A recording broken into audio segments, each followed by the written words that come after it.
Hi, this is Mason Deere, and you listen to Coffee Kenobi. Nice shot. The name's Rex. But you'll call me Captain or Sir. Jesse, listen to me. We've known each other a long time. If we don't get this right, we will be the ones committing treason, not her. Commander Rex, you're in violation of Order 66. So why haven't I heard of this squad? Experimental Unit Clone Force 99. The defective clones with, desirable mutations. 99, eh? Huh, nice touch. They call themselves the Bad Batch. This is James Arnold Taylor, and you're listening to Coffee with Kenobi. I have a good feeling about this. Hello, friends, and welcome to Coffee with Kenobi. I am your host, Dan Zehr, delighted to talk Star Wars with you. Ever since May of 2013, I want to help provide a positive, family-friendly, spoiler-free place to discuss this galaxy far, far away. Imagine walking into your favorite coffee shop and hearing a discussion of Star Wars films, Disney Plus live action, animation, books, collectibles, comics, or Star Wars experiences at the Disney theme parks. I want to share that experience here on this podcast, weekly interactive live video every Tuesday night, my website, special events, email newsletter, and more.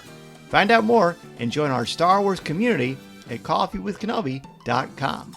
Thank you to the official travel partner of Coffee with Kenobi, MEI and Mouse Fan Travel. Check out coffeewithkenobi.com/mousefan-travel for a no-cost, no-obligation quote, and let them know Coffee with Kenobi and Dan Zehr sent you. On today's show, another special treat to celebrate the beginning of Season 3 of Star Wars The Bad Batch. Alongside several of my peers in the Star Wars fandom community, I got to speak with Dee Bradley Baker, the voice of Clone Force 99, Hunter, Wrecker, you know him, Crosshair, who else? Rex, all of the clones.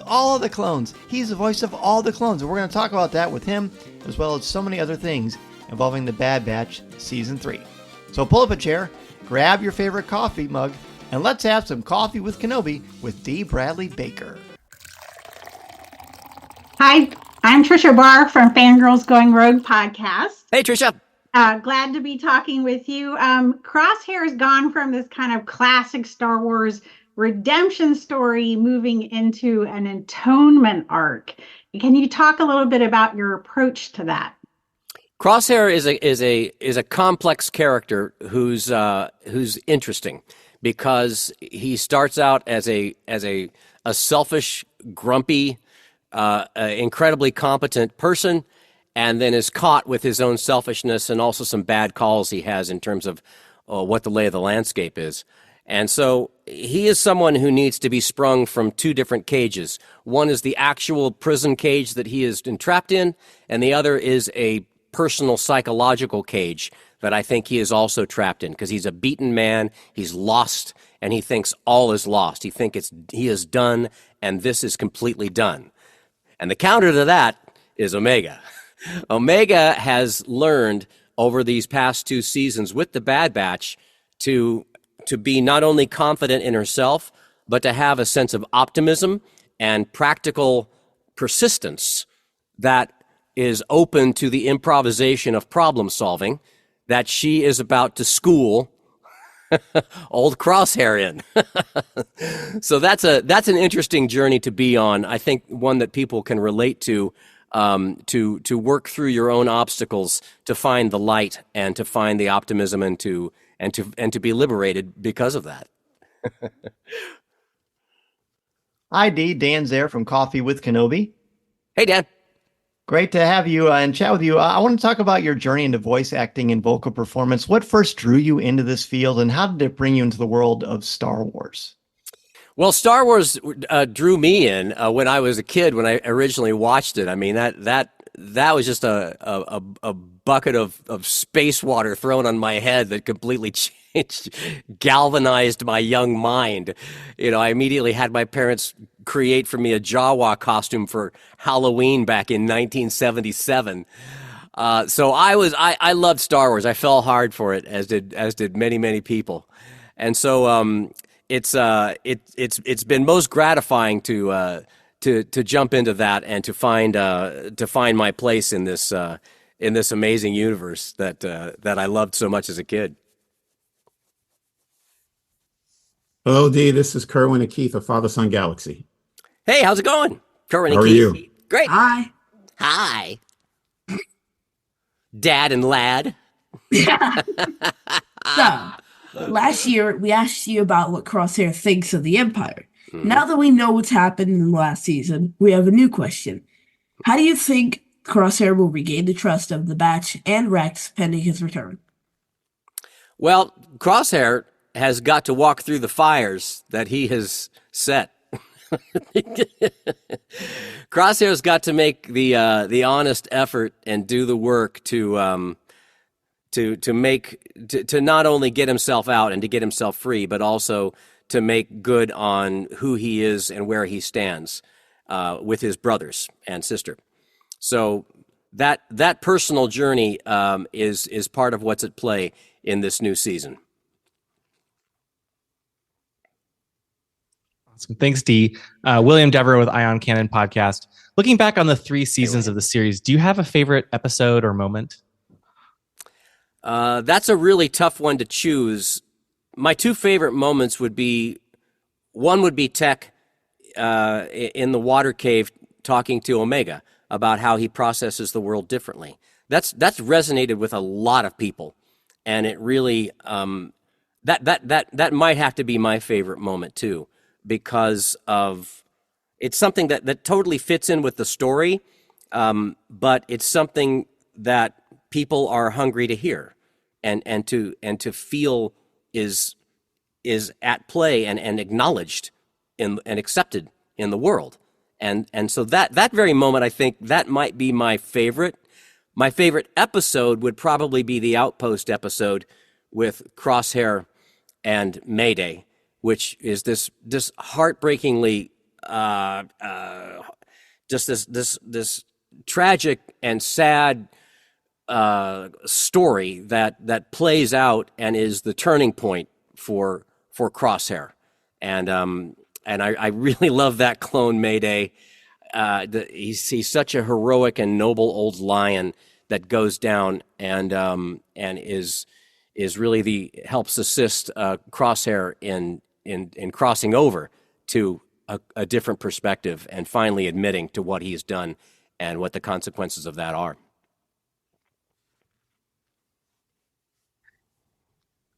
Hey, Dee, bright suns. We are Richard and Sarah from Skywalking Through Neverland. Hello. Hey. And Brad Rao had mentioned that you and Michelle really took to the relationship between Crosshair and Omega. We're going to talk about Crosshair a lot. And you guys really pushed it in the recording sessions. So can you just give us an example about how you two did that? Well, Brad allowed us, and Jen, our head writer, they allowed us wiggle room in making these scenes feel real. And so there would be some improv involved, because here you have little bright star Omega, and here you have grumpy old snake Crosshair. And so the way that the reason that these scenes feel more real than you might expect is that they gave us breathing room to improvise the nuances of what's playing out. And that can be something as small as just a sigh, or it can be a different way of saying it may just say no period no, but it could be performed as a no. There's a spin to the flavor of what can actually just be a very simple scene that they allowed us to play with to make it feel more authentic and ultimately more affecting, as I think fans are going to see soon. Hi, Dee. This is Alex from Star Wars Explained. Hey, Alex. Hi. Looking back at 16 years worth of the Clone Wars and the Bad Batch and voicing countless individual clones, how do you go about keeping their names and the unique voices you've given all of them straight? Well, fortunately for me, I don't have to. I do take notes with certain clones that are prominent or that we revisit. If there's, for instance, a clone that has multiple appearances within an arc or within a season, I'll make some notes that are just a shorthand sketch of what makes the guy unique and kind of how to hang my helmet vocally with that character. And then the last resort is they can always the engineer can always quickly dial up that particular clone so we can hear what he sounds like, so that there's this a continuity of what's already been established. Because that's very important, is to keep these guys not only sounding different, but to maintain a continuity of character through the multiple times that we end up seeing them, because they're different people. That's the key, is that they may look the same essentially, although they have like tats and facial hair and stuff like that. It's cool to see how they want to express their individuality, because they are individuals. That's the real key to it, is they are individuals. And that's what I think people love about them. That's what I love about them, is they're not just robots. I mean, it's very much in the prequels. It is humans versus robots. And that's really what George Lucas and Dave underscored when they launched into the Clone Wars series way back when, is that these guys are human and they are distinct individuals. And so a big part of the mission for doing all these shows, all these seasons, is to keep these guys their own person.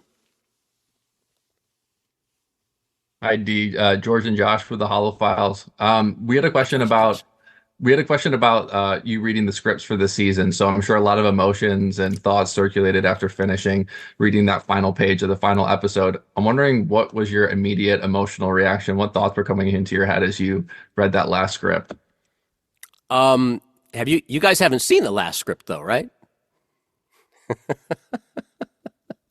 Well, I don't want to talk with too much detail, because I don't want to spoil a Star Wars moment for you. But I will say that the emotions that are in play are real human emotions, not just one of being a family member or a friend, but also of being a father to a daughter. I have 2 daughters. And so, just not to get into it too much, but that there's a lot of authenticity that's in play with how the season finally, in its epilogue, plays out. And it's very affecting. It's very beautiful, and I'll defy you to avoid tears. Hi, Dee. This is Tara Bennett from Star Wars Insider Magazine. Hey. So I wanted to ask, alluding a little bit to what you'd spoken to before, you're tracking all of these very separate, distinct personalities, but coming into a final season, when you know that these are arcs that are going to have their climax and conclusion, was there a different way in which you came into this season talking with Brad and Jen, just to either get a little information so that you could prepare, or to be able to, in your own mind, kind of arc out these individual stories that you're responsible for, and throughout these last episodes? Well, my great advantage coming into all of this are the beautiful scripts that Jen wrote and that the writing team wrote with Brad and Dave's oversight and assistance. And it's I mean, that is the gold that any actor wishes for, because when it comes down to it, the script is the most important thing. And then it's a matter of getting the right people to allow the script to be as good as it can be.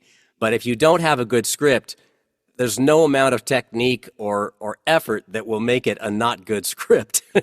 So I was very lucky to launch into this new season with a very high stakes, emotionally connected setup, and so that right away was already in place.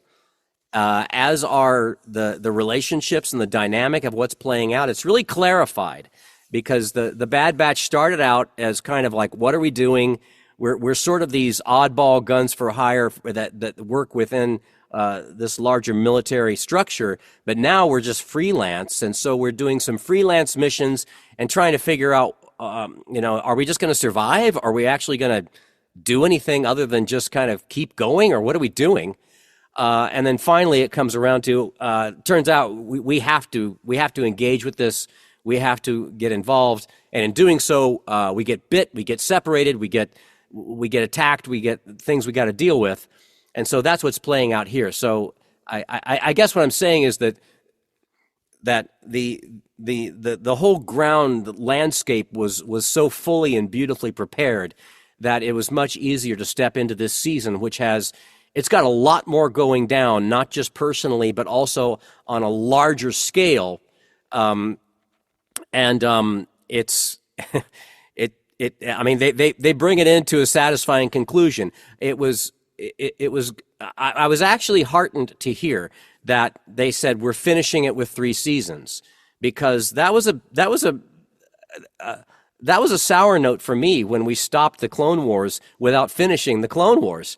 And I thought, as did all fans, it's like that was it. The creative pipeline is smashed, as Dave said, and it's just we can't recover the elements. We're not going to do it. It ain't going to happen. But then it did, and so that was the lovely thing, is that the Clone Wars got this wonderful, satisfying, devastating finish. And the Bad Batch get their own finish too. So I was very happy that this group and this story gets to fulfill the all of the threads and all of the stories, the questions that the series started with so beautifully with that first episode. And so I was very excited to see what they're going to do. And as we saw at the end of season 2, is they are not afraid of making things happen. And yeah, we'll see more of the fruits of that very soon. Hey, Dee. Brian Young, Full of Sith podcast.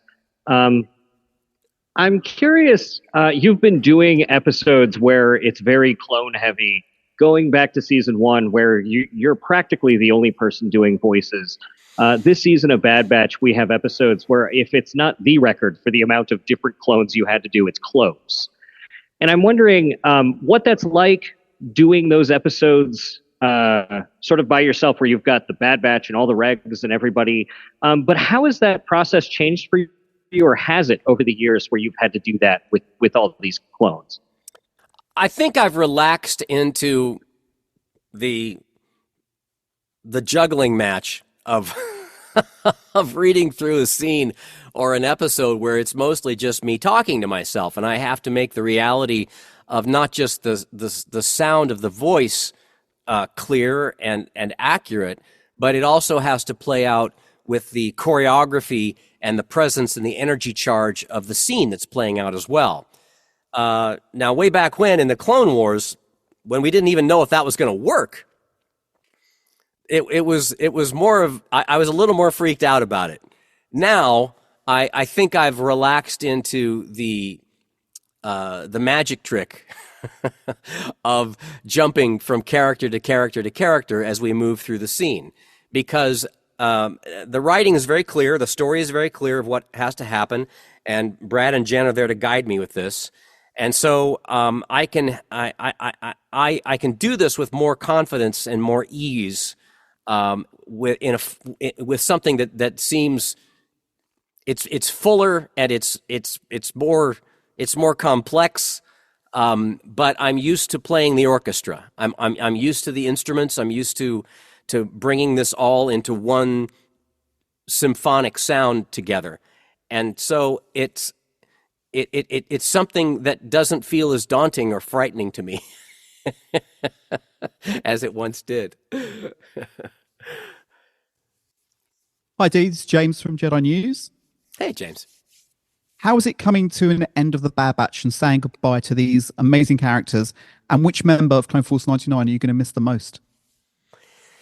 Well, I mean, I find myself at the end of this with profoundly mixed emotions. I'm very happy of how it's played out. It's cinematic and beautiful and full, and it's great Star Wars.